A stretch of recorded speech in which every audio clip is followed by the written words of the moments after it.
Trump is speaking from the high ground again today. I said he's not happy with Putin. What happened? Look at how spectacularly he is acting, as if he is spinning the situation. Trump came. Is he a czar? And will you be the queen of the world? He's talking about sanctions, considering, not considering. They don't seem to like it all very much. He's even started speaking rudely, disrespectfully. Trump is turning into Biden right before our eyes. Does he seriously think he can dictate terms to us? We're supposed to obey. He never realized that we act in our national interest.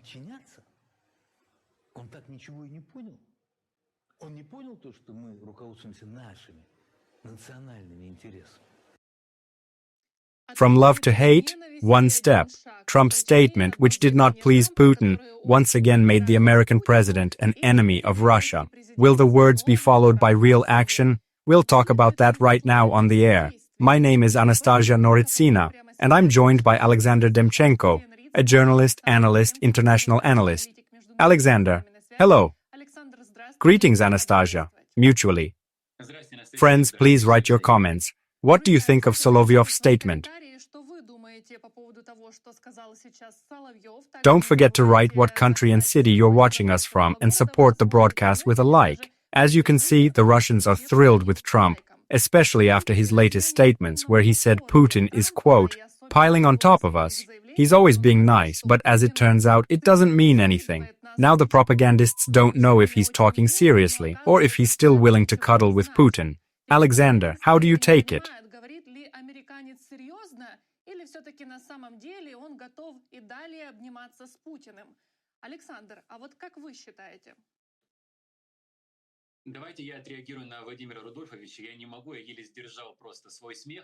I'm holding back a laugh. Yes, through my lip. Vladimir Rudolfovich, through yours. Anastasia, you know, I believe Solovyov is the main Ukrainian sleeper agent, Malyuk's agent. Putin should beware. Stop any contact with him. Have him vetted by the FSB and counterintelligence. I'm sure Solovyov has a Ukrainian drone hidden somewhere in one of his many homes. He is a serious danger to Putin and his regime. Recently, he said he was ready to defend Israel, and yesterday he spoke in defense of the University of Ayer, which has been sanctioned by the Russian Prosecutor General's office, personally by Prosecutor General Krasnov.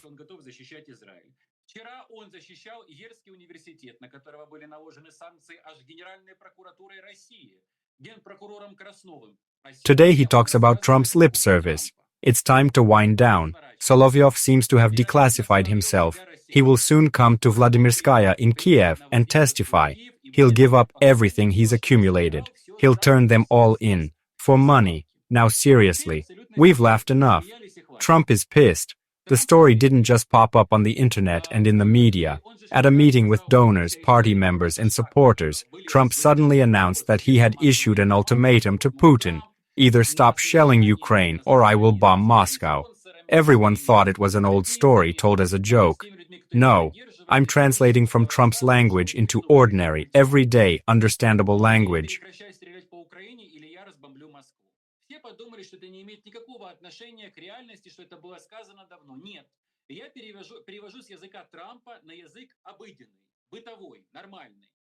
Trump has signaled to Putin, either make peace with Ukraine, sign a full-fledged treaty, or stop stalling. Otherwise, I will destroy the capital, Moscow, destroy the economy, and blow everything to hell. This is, in simple, everyday language, what Trump conveyed. Yes, he's not happy with Putin. It was translated as, he's giving us something. Look, it's a direct translation. Transcribe it if you need to. Trump clearly stated, Putin speaks every day, portraying benevolence, but nothing changes. There was a tragedy tonight. Friends, now it is especially important to support Kherson and the Kherson region. A 1-year-old boy was killed there. A residential building was shot up.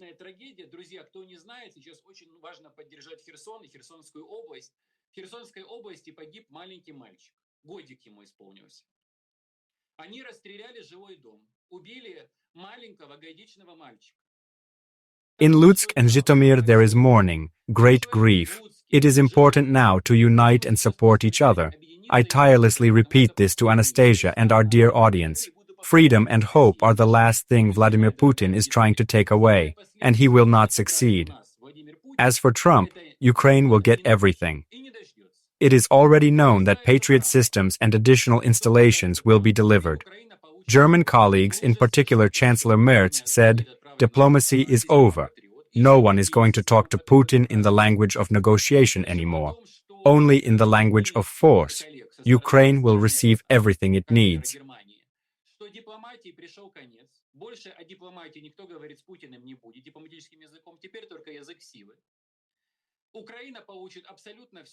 Ukraine will be allowed to strike Moscow and St. Petersburg with American, British, and French missiles. Trump has promised to give Vladimir Putin hell right in Moscow. Anastasia, you know what's happening right now? Kamchatka is blocked off. There is no communication at all. There is no air traffic. Logistics are blocked. All entrances and exits are closed. What is important is that the Russian Pacific Fleet has a base there. They seriously fear Ukrainian drones and a possible attack. It is assumed that Malyuk, Budanov, and Zelensky may send drones to strike Kamchatka and try to destroy the Pacific Fleet. Они опасаются, что сейчас Малюк, Буданов, все вместе взятые с Зеленским отправят украинские дроны бить по Камчатке. Бить по Тихоокеанскому флоту и потопить к чертям собачьим Тихоокеанский флот. It's being discussed on their publics. It's what they're doing now. These are the realities, as they like to say. On the ground, they fear a continuation of tough and effective Ukrainian operations, and Trump will methodically undermine Vladimir Putin's regime, showing him and the rest of the West that he is worthless. After the conversation, Putin struck Ukraine. Now he will retaliate. He will get powerful sanctions, which will probably be considered today or tomorrow. European countries will immediately join them. The consequences for Russia's economy will be devastating.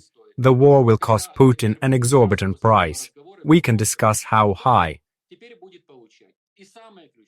Он получит сейчас адские санкции. Сегодня, вероятно, они будут рассматриваться сегодня-завтра, но и сразу подключатся европейцы. Будет жесточайший удар по экономике Российской Федерации. Война для Владимира Путина станет чрезвычайно дорогим удовольствием. Of course, we will discuss this. Russian propagandists, including Vladimir Rudolfovich, say that sanctions are inevitable. Get ready.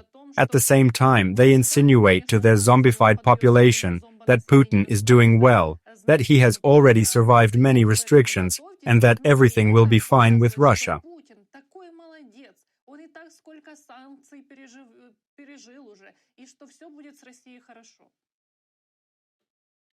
As we speak, a statement appears from Interior Ministry General Moskalkova, who has suddenly appealed to the Pope to help Russians get out of Ukraine.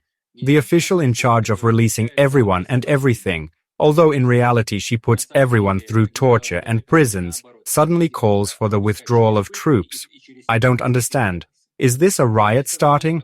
An Interior Ministry General is asking the Pope to take the Russian army out of Ukraine. The situation is reaching the point of outright absurdity. Putin's officials simply do not know what to say now.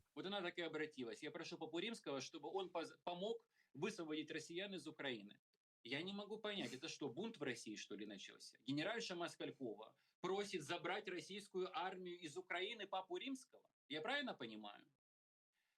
То есть это все уже доходит до какого-то сардонического просто влияния вот этих вот всех путинских чиновников, которые вообще не знают, что отвечать сейчас. Moskalkova is playing her own game.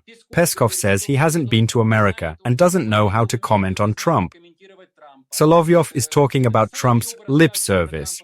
That's it. They have completely lost touch with reality.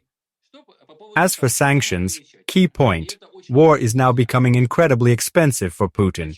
Over the past 3 years, according to Western analytical structures, he has destroyed 14% of the Russian economy, about $350 billion.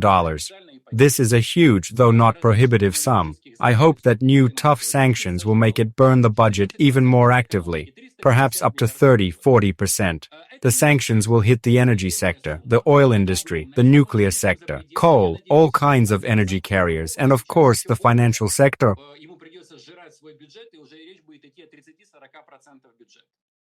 Дальше санкции ударят непосредственно по энергетике, по нефтянке, санкции ударят по атомке, санкции ударят по углю, по всем энергоносителям и по финансовой сфере. The financial situation is critical. The Russian budget deficit is around 4 trillion rubles and may reach 6.5 to 7 trillion due to new sanctions. Tax revenues have nearly stopped, and Finance Minister Silvanov is in panic. Every third car dealer is out of business. Coal and agriculture sectors are collapsing. Gazprom and Alrosa are near bankruptcy. The war with Ukraine is becoming an extremely costly and destructive project for Putin. Каждый третий автодилер не работает, не выходит на работу, машины не продаются. Угольная промышленность встала, Газпром банкрот, алмазное производство Алроса банкрот, аграрное производство, техника, комбайны и все остальное банкроты в Ростовской области. Все банкротство идет на территорию России. Так что война будет для Путина становиться очень дорогой. What will Putin do in the face of a shrinking economy and the onset of a recession? To cut losses, he will start taking money from his own population. He will increase tariffs for ordinary citizens for the bankruptcy of Gazprom, and he will withdraw deposits from banks from the wealthier ones. So if you have savings, it's time to take them before it's too late. This is the first step. The second is the redistribution of financial flows and spheres of influence. The murder of Transportation Minister Starovoyt is a direct illustration of the internal strife of Putin's entourage, the struggle for control over resources and power.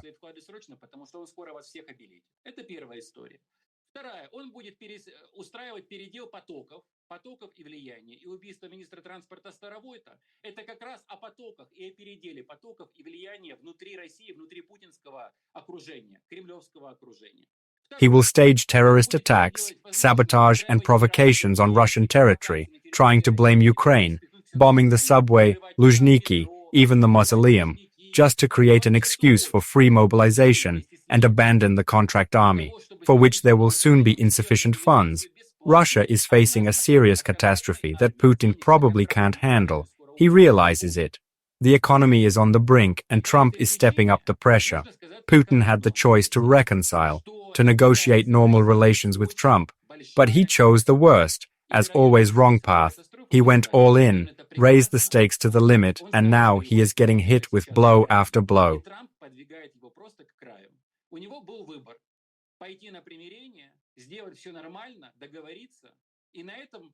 И каким-то образом договариваться дальше с Трампом о нормальных взаимоотношениях. Он выбрал самый паскудный вариант, но как всегда ошибочный для него вариант. Он пошел ва-банк. Он повысил ставки до не могу. Повысил ставки, теперь получай по мордам. Alexander, you say that Trump will now give Ukraine weapons and authorization to strike Moscow, but many Ukrainians take his words with skepticism.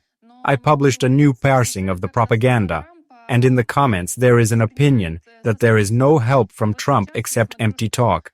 They call him not a president, but an embarrassment to America. Is he really just throwing loud phrases to provoke Putin's reaction? Or is there going to be real support after all? Or is it just about 10 interceptor missiles, as Axios wrote?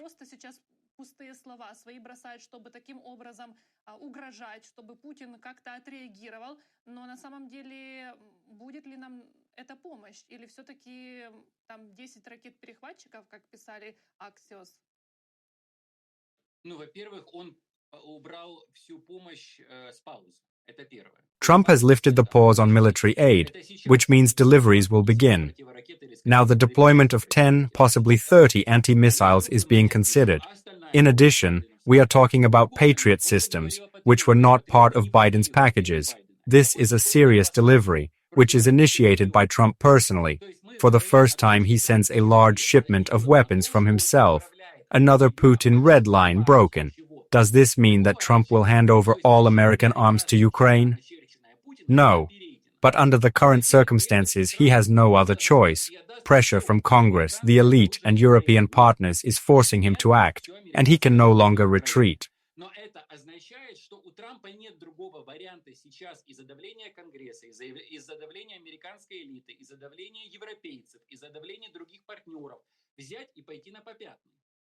There's another point. Trump can't behave differently because Putin is publicly demonstrating to the rest of the world like he's nothing, and Trump won't forgive that. If Putin hadn't fired on Ukraine after the phone call, sanctions might have been suspended, supplies might have been frozen. But now the situation has changed. Putin has severed the link between himself and Trump without realizing the risks he was pushing himself and his regime into. This will now quickly become apparent. Trump looks humiliated in front of his entourage and in front of Americans. Ukraine has become a key topic affecting domestic politics and ratings in the US. Трамп не может сейчас себя вести по-другому, потому что Путин плюнул публично ему в лицо.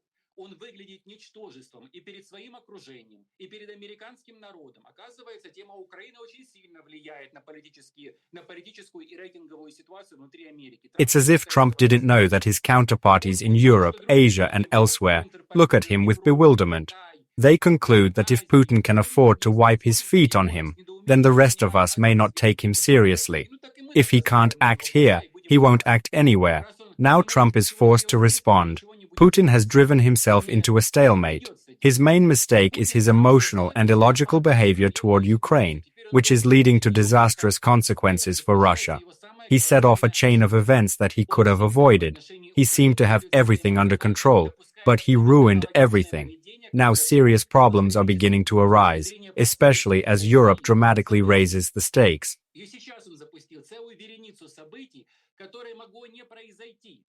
У него, как он считал, все было на мази. Он сам себе все испортил. И для него начинаются самые большие проблемы сейчас. Самые большие проблемы. Потому что, помимо всего прочего, Анастасия, европейцы сейчас очень сильно повышают ставки. The Americans will be followed immediately by a European package of tough sanctions. The Europeans are creating a $100 billion fund to help Ukraine. Putin does not have such funds, especially after the imposition of hellish sanctions. Together with Trump, the Europeans increase the share of the defense budget. Aid to Ukraine will amount to 1.5% of GDP. In the long term, Putin will have no trump cards left and, in Trump's language, he will have to retreat, as Margarita Simonian put it. This is becoming a serious problem. Yes, he built an underground factory with the Chinese in Khabarovsk for 1,000 drones, but China will turn away. Xi Jinping will withdraw support because sanctions will affect not only Russia but China as well.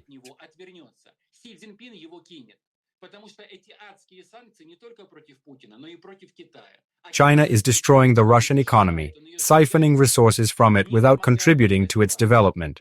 It is acting purposefully to take everything and then finish it off. China needs Putin only temporarily, in the short term, and then he will be discarded. The calculation is exactly that. If Putin did not dare to distance himself from China, now China will distance itself from Putin. Xi Jinping will abandon him. Trump is planning a visit to Beijing soon to discuss with Xi Jinping the prospect of a break with Putin. It has already been announced. We will come back to the topic of China. Friends, be sure to write your comments. Your opinion on the topics discussed is important to us. And now again about Putin. Can he strike a preemptive strike and address Trump with an offer to meet, as Zelensky and Trump himself requested? Can he initiate new negotiations, send a delegation to Istanbul so that the rhetoric of the American president disappears and the consequences do not come? Пошлет там очередную делегацию в Стамбул. И на самом деле вся риторика американского президента, она исчезнет и не будет никаких последствий. Anastasia, you say, and Peskov said an hour ago, we are waiting for Ukraine to send its proposals. They are not going to make steps on their part, just waiting. Solovyov and Peskov's rhetoric is sheer inertia. Peskov, in a short interview for REN Novosti, said, Ukraine has a changing situation on the ground every day, but they don't realize what they have done in the last 24 hours. They have created a string of problems, risks, and challenges, catastrophic consequences for the economy and the power bloc, literally on nothing.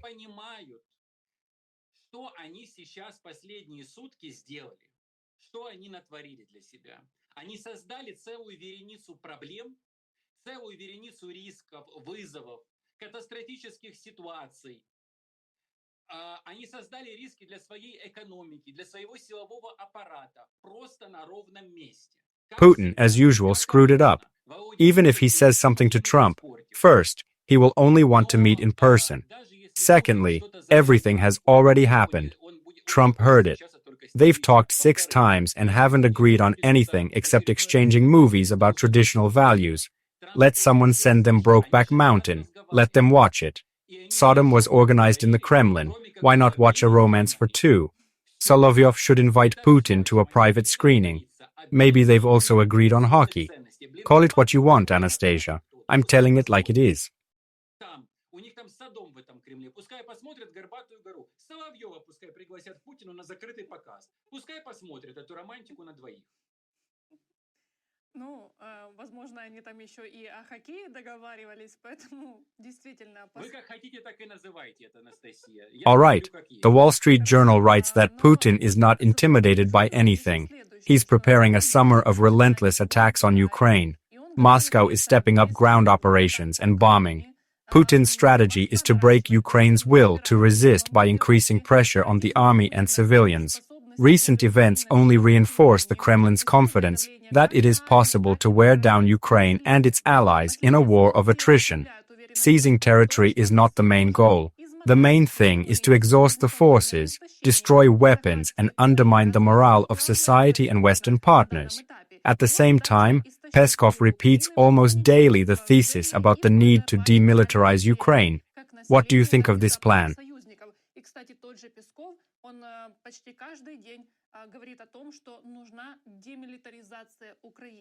Anastasia, what did the Wall Street Journal say that is new?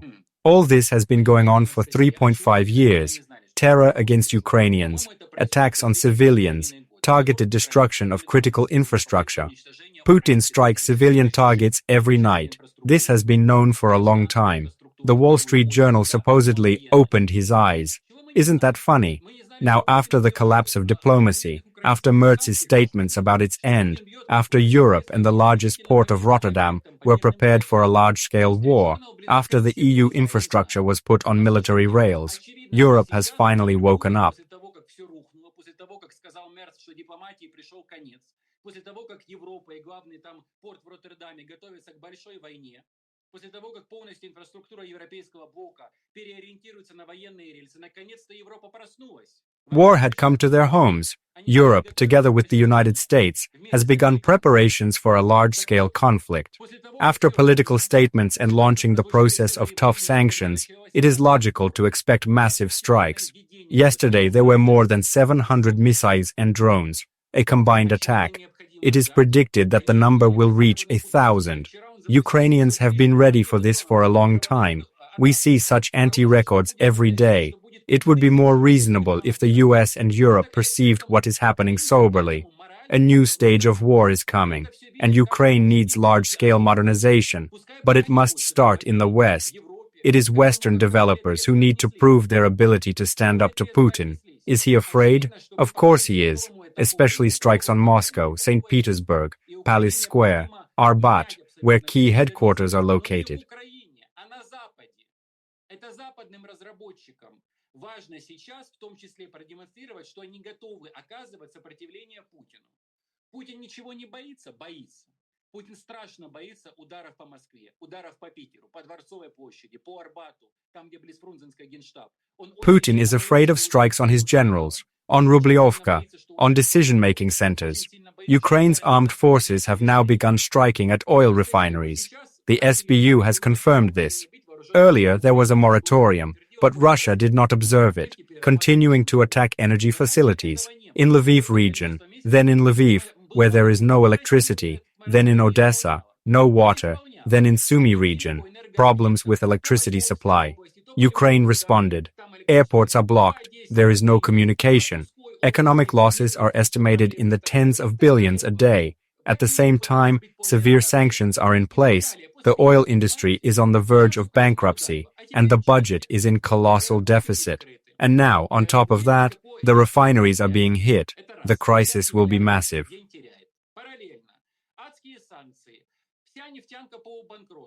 Бюджет весь дырявый Российской Федерации. И тут еще и параллельно удары по НПЗ. Вы представляете, какой кризис будет? My prediction: a black cloud will cover the Russian Federation in August. It will be one of the most problematic months when many things will be decided. August will be crucial for Ukraine, Russia, the war, and the whole world. and not in Russia's favor, and it is obvious. If the US becomes active through Raichito, Putin's regime will have to urgently wind down. It will not happen instantly, but it will start a hard internal redistribution. They will start destroying their own. They will throw themselves out of windows, like the vice president of Transneft. Putin shot the Minister of Transportation in Odintsovo. Now Arslanov, deputy chief of the General Staff, has been taken. He is given more than 10 years, according to various sources, 13 or even 17. We can discuss this in more detail.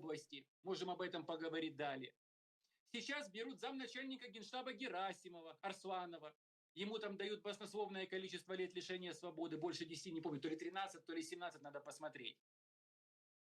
Who is next?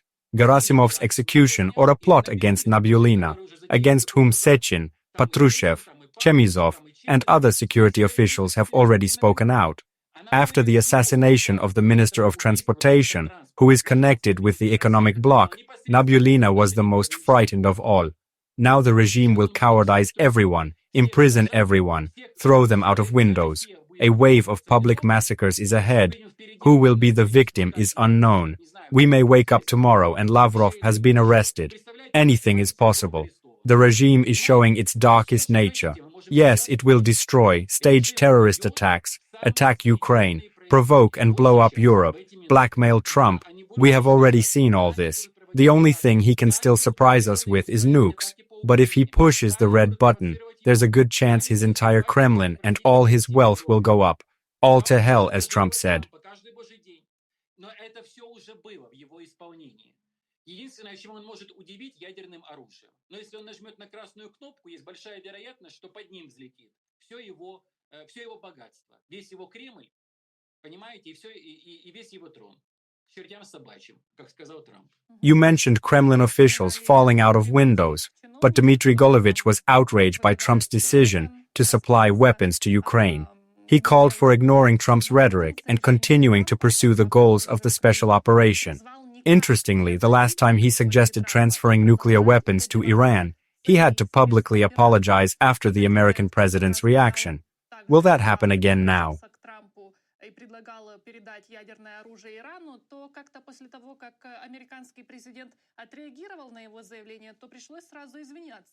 Look at the tone they have chosen. No one is calling Trump a fool anymore. No one is threatening nuclear weapons or sending airplanes toward the United States. Medvedev's rhetoric has changed dramatically. He is terrified of Trump.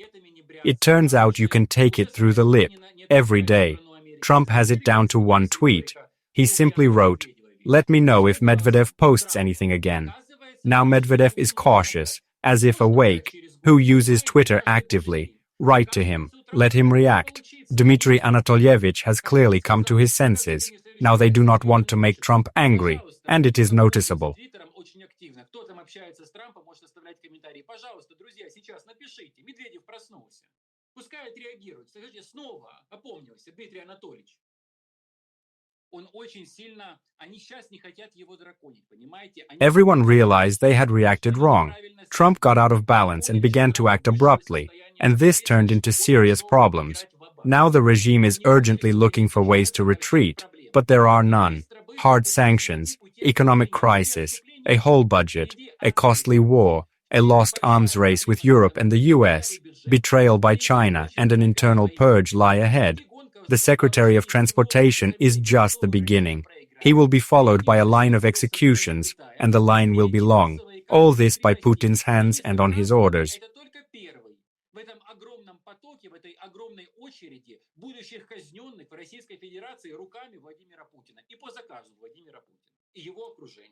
It's worth talking about. Different versions of how the former transport minister committed suicide are now being circulated. Propaganda sources claim that he shot himself with his personal weapon. Putin allegedly fired him the day after his death, and his body was found after his resignation was announced.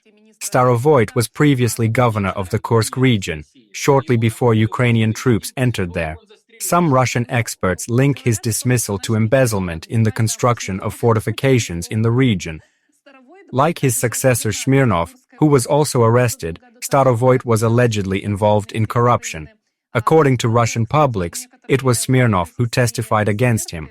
In addition, many are linking the resignation to the technical collapse that occurred at Russian airports this weekend. на строительстве укреплений в Курской области.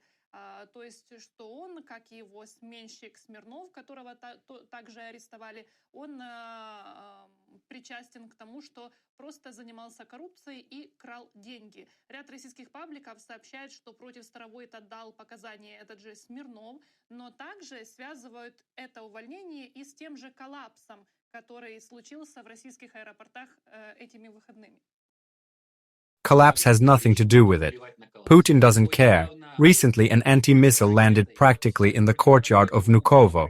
The airport was cordoned off, no takeoffs or landings. Thousands of people were not allowed out.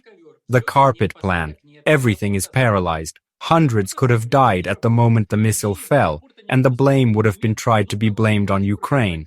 But it's not about collapse, it's about something else. They talk about embezzlement, but there is no bigger embezzler in Russia than Putin himself, his family, and his entourage. Starovoyt has billions in real estate. Kursk, Moscow, Moscow suburbs, St. Petersburg, Leningrad region. So what? It's not an explanation, it's a smokescreen. Миллиард в России недвижимости в Курском регионе, в Курске, непосредственно в Москве, Московской области, в Питере, в Ленинградской области, это ни о чем не говорит. Mishustin, Nabiullina, Medvedev, and Shoigu have much bigger fortunes. There are dozens, if not hundreds of billions, and they are packed from top to bottom. Valentina Matvienko, popularly known as Valka Stakan, head of the Federation Council, controls all of St. Petersburg, both she and her son. So the Kursk story is just a theatrical gesture, a warning to deputies. Don't steal or I'll strangle you. But the reason is different, redistribution of property and flows in Russia. The Ministry of Transportation is a key node. The minister oversees the shadow transportation of sanctioned and sub-sanctioned goods, organizes clandestine shipments from China and India. He controls all black exports and imports. Он курирует все перевозки тайные из Китая и из Индии туда и обратно. Он контролирует весь черный экспорт, весь черный импорт. This is the man who controls aviation, rail and sea passenger transportation, all civilian transportation. He has enormous powers. He knows exactly where and how embezzlement takes place. And the subway is in his sphere of influence. That's why he was eliminated, for the sake of redistribution of flows and finances. But another thing is important, Anastasia. Who got control after him? Starovoyt was the man of the Rotenberg brothers, the Kremlin oligarchs who built Putin's palace in Gelendzhik. Now Andrei Nikitin, Starovoyt's former deputy and a man of the Kovalchuk brothers, Putin's closest. This means one thing. The power formula within the regime has changed dramatically.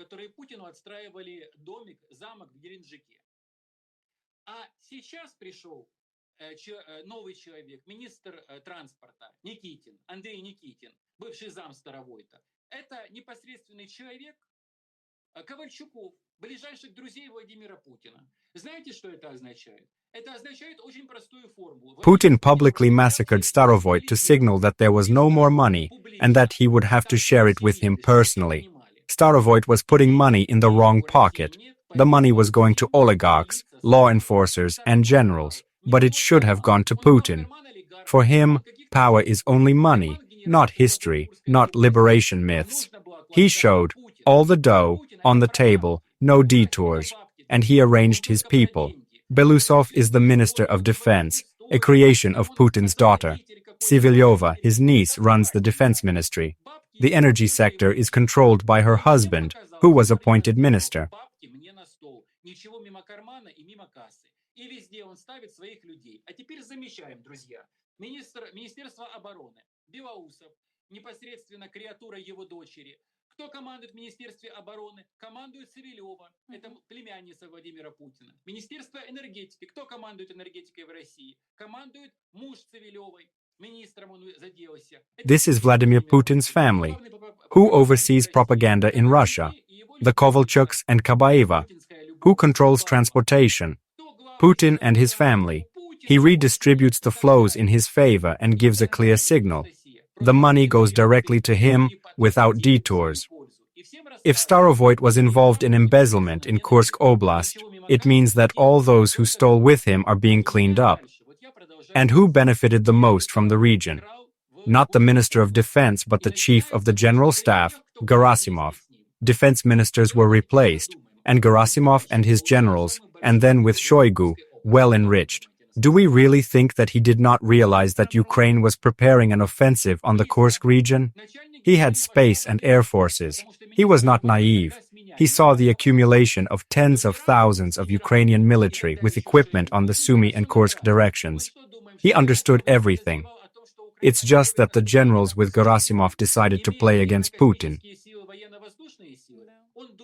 Который придумал там какие-то баснословные стратегии, который не понимал на самом деле, а что такое огромное сосредоточение десятков тысяч украинских военных с техникой там, подле Курского региона, на Сумском направлении, на Курском тогда направлении. Конечно, все понимал. Просто генералы вместе с Герасимовым решили подгадить Путину. They decided to give Putin another gift because he started to pressurize generals, cut off flows, and cleaned up Shoigu's team.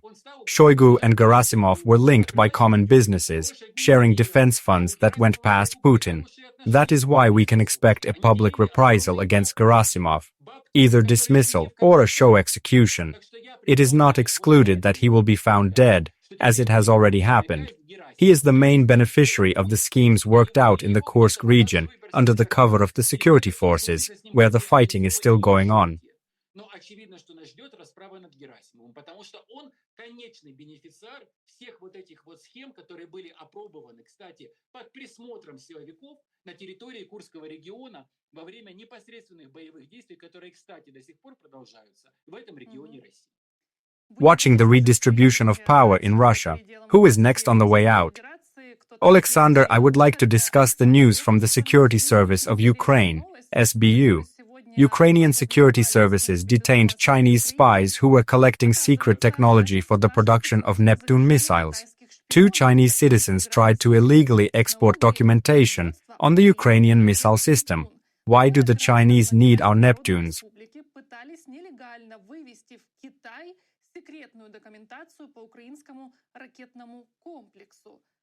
These long-range Neptunes, judging by China's interest, are superior to many similar designs, including foreign and especially Putin's.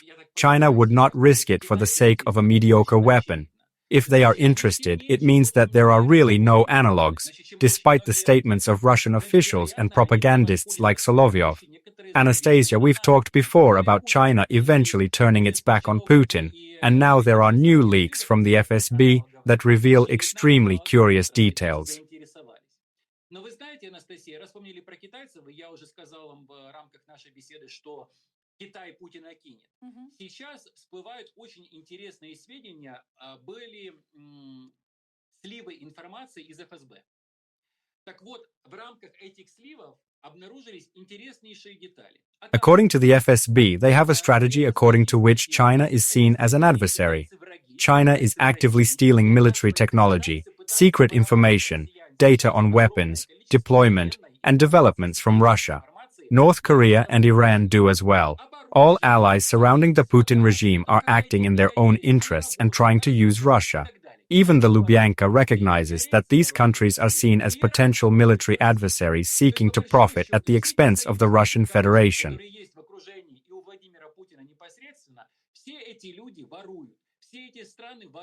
Все эти страны пытаются поиметь Российскую Федерацию публично. Вот и все. И даже Лубянка на полном серьезе рассматривает их как будущих военных противников. Страны, которые просто берут и пытаются нажиться за счет Российской Федерации. This is all you need to know about the SBU operation that detained Chinese spies. Ukraine is once again demonstrating to Beijing, stop pretending as if you had nothing to do with it. China is trying to steal Ukrainian technology, perhaps to pass it on to Putin, perhaps to use it in trade or even to participate in organizing a war against Ukraine.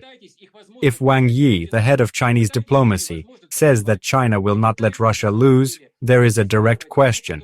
Does this mean that Beijing has officially entered the war on Putin's side? It's time to get a straight answer. Означает ли это, внимание, вопрос, непосредственно китайцам, китайскому руководству, означает ли это, что Пекин и Китай официально вступили в войну на стороне Путина? We've got 2 more Chinese prisoners. We'll see if they want them back. Now the question is, should Donald Trump pay attention to what's going on? Perhaps China's interest in the Ukrainian Neptunes is related to preparations for a war over Taiwan. Возможно, китайцы не просто так хотят наши Нептуны, потому что готовятся к войне за Тайвань. China will inevitably go to war over Taiwan. Trump, Xi Jinping, and Putin all realize this. The situation now requires serious decisions. War is likely to happen anyway. Does China need Putin in this scenario? I think so. It is not without reason that NATO Secretary-General Mark Rutte, former Prime Minister of the Netherlands, said that once the fight over Taiwan starts, Beijing can ask Putin to organize a massacre in Europe. For China, Putin is a tool to divert attention from the Pacific, to keep NATO from focusing on hitting China, and to organize a naval and partly land blockade. This is the Chinese strategy. Отвлечь внимание от Тихоокеанского региона и от Тайваня, не дать силам НАТО вместе бить по Китаю и устроить морскую блокаду. Морскую, кстати, и отчасти наземную блокаду Китая. Именно вот в этом и заключается стратегия. The clouds are gathering around Putin, and the situation inside Russia is stalemate. If everything were fine, his officials would not be throwing themselves out of windows, his ministers would not be killing themselves, and people would not be living in fear. He would not have returned NKVD basements and prisons to the FSB by decision of the State Duma, or pushed through Parliament a law on state prices, a return to the USSR. Russia is entering a difficult period, and China realizes it.